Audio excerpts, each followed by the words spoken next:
Good afternoon everyone. Ayan. Meron ako nakita dito na isang video pala. Okay. Ito palang sinabi ng gagagaga na Maharlika o political vlogger na si Maharlika. Okay, tinuro si dating Pangulong Duterte na nasa likod ng Polvoron black propaganda. Si Duterte daw ang pasimuno. Oo. Tapos nagpuputang ina pa siya. Pakinggan po ninyo ito. Wait lang. Pakinggan nyo to guys. Polvoronic issue. Si Duterte ang nagpasimuno nito.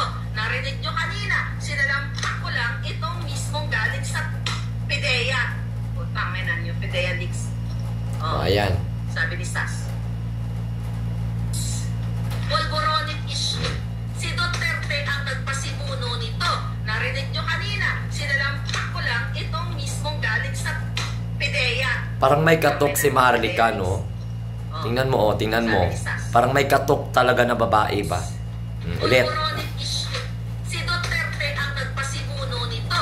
Narinig nyo kanina. Sinalampak ko lang itong mismong galing sa PIDEA. Ayan. Putangin nyo. PIDEA leaks.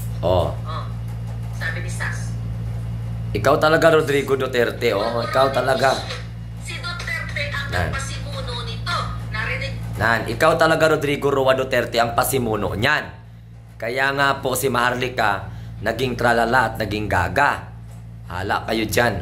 Ulit. Kanina, sinalampak ko lang itong mismong galing sa PIDEA. Putangin nyo. PIDEA leaks. Sabi ni Sas. Diba? Parang tralala. Parang aning-aning. Aning-aning. Si Duterte ang nagpasimuno nito. Narinig nyo kanina. Sinalampak ko lang itong mismong galing sa PIDEA. Putangin nyo. PIDEA leaks. Sabi ni Sas. Siya talaga. Si Duterte talaga. Si Rodrigo Duterte talaga ang pasimuno. Si Rodrigo Duterte talaga. Okay, sige.